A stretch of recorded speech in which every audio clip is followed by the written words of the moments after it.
বিসমিল্লাহির রহমানির রহিম। আমাদের সবার প্রাণপ্রিয় হযরত মুহাম্মদ সাল্লাল্লাহু আলাইহি সাল্লাম যখন শিশু অবস্থায় ছিলেন, তখন কতটা কষ্ট ভোগ করেছিলেন মক্কাতে, সেই ঘটনাটি আজকে আপনাদের মাঝে তুলে ধরব। দয়া করে ভিডিওটি না টেনে শেষ পর্যন্ত দেখার অনুরোধ রইল।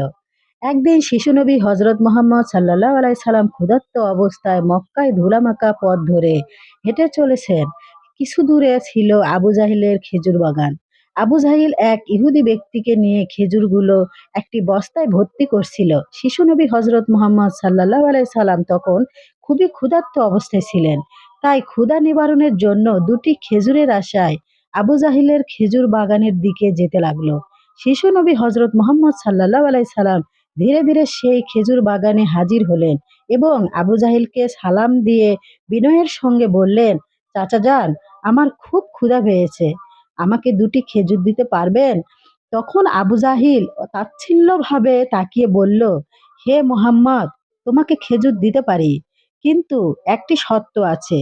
ওই যে ব্যক্তিটি দাঁড়িয়ে আছে, তার কাছে বস্তা আছে, ওইগুলো তুমি মাথায় করে নিয়ে আমার বাড়িতে নিয়ে আসো, তাহলে তুমি খেজুর পাবে।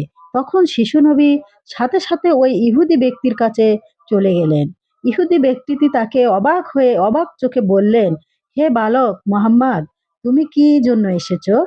শিশু নবী হযরত মুহাম্মদ সাল্লাল্লাহু আলাইহি সাল্লাম বললেন, আমি এই বস্তা মাথায় করে নিয়ে যাব। ইহুদি ব্যক্তিটি বললেন, এই ছোট্ট বয়সে তুমি এই বস্তা নিয়ে যেতে পারবে? শিশু নবী বললেন, ইনশাল্লাহ, নিশ্চয়ই পারবো। অতঃপর শিশু নবী হযরত মুহাম্মদ সাল্লাল্লাহু আলাইহি সাল্লাম ধুলিমাখা শরীরে মাথায় বিশাল বস্তা নিয়ে হেঁটে চললেন। ছোট্ট ছোট্ট পা, ক্লান্ত দেহ, কিন্তু চেহারার এক অপরূপ শান্তি। এবং তার পিছু পিছু চলেছে আবু জাহিল এবং সেই ইহুদি ব্যক্তিটি। কিছুক্ষণ পর সেই বস্তা আবু জাহিলের বাড়ির সামনে এসে দাঁড়ালেন। তারপর শিশু নবী হযরত সাল্লাল্লাহু আলাইহি সাল্লাম বললেন, চাচা যান, আমাকে খেজুর দিবেন না? তখন আবু জাহিল মাত্র একটি খেজুর দিলেন।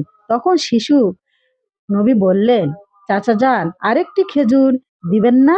এই নির্দোষ চাওয়াই যেন আবু জাহিলের মনে আগুনে ঘি ঢেলে দিল। সে রেগে গিয়ে হঠাৎ করে একটি প্রচন্ড জোরে থাপ্পড় মারল শিশু নবী হযরত মুহাম্মদ সাল্লাল্লাহু আলাইহি সাল্লামের গালে। সঙ্গে সঙ্গে সূর্য বাতাস স্তব্ধ হয়ে গেল।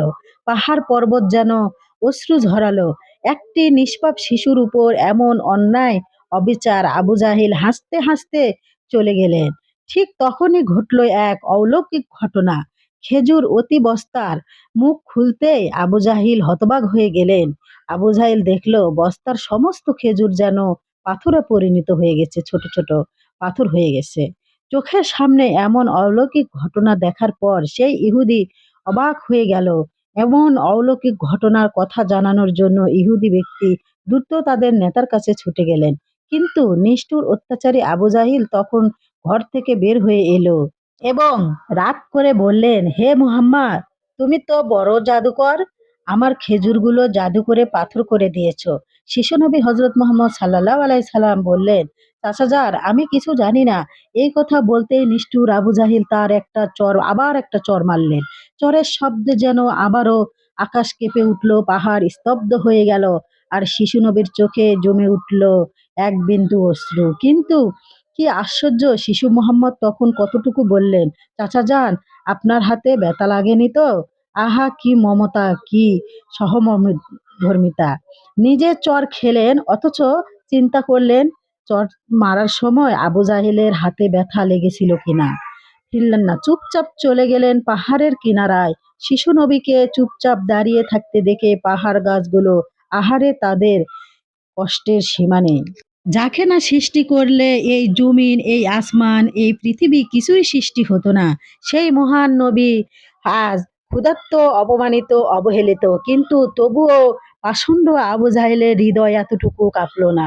এদিকে সেই ইহুদি ব্যক্তিটি তাদের নেতার কাছে বলল, আজ এমন একটি ঘটনা ঘটেছে, অকল্পনীয়, হার মানাবে। শিশু নবী হযরত মুহাম্মদ সাল্লাল্লাহু আলাইহি সাল্লামের শিশু নবী হযরত মুহাম্মদ সাল্লাল্লাহু আলাইহি সাল্লামের ভিতরে এমন ক্ষমতা আছে যা দুনিয়ার কারো মধ্যে নাই। তাকে একটা চড় মারলে খেজুর সব পাথর হয়ে যায়। আচ্ছা, আপনি কি বলতে পারবেন এটা জাদু নাকি হলো অলৌকিক ঘটনা? তবে তিনি এই মোহাম্মদ শ্রেষ্ঠ নবী এবং শেষ নবী কিনা? যদি এটা সত্যি হয় তবে তাকে আমরা বাঁচতে দিব না, এই পৃথিবী থেকে সরিয়ে দিব। তখন সেই ইহুদি ব্যক্তিটি আবু জাহিলের বাড়ির দিকে রওনা হতে থাকলেন। পথে সে খেজুর বাগানের কাছে উপস্থিত হতে দেখলেন সমস্ত খেজুর গাছের খেজুর হতভাগ হয়ে পাথর হয়ে গেছে। সুবহানাল্লাহ! এইটা ইহুদি বুঝতে বাকি ছিল না যে এটাই আমাদের শেষ নবী। এটাই আমাদের হযরত মুহাম্মদ সাল্লাল্লাহু আলাইহি সাল্লাম। আমরা শেষ নবীর উম্মত হতে পেরে সবাই গর্বিত। আর ভিডিওটি যদি ভালো লেগে থাকে অবশ্যই বেশি, বেশি লাইক, কমেন্ট, শেয়ার করবেন, সাবস্ক্রাইব করবেন। আল্লাহ হাফেজ।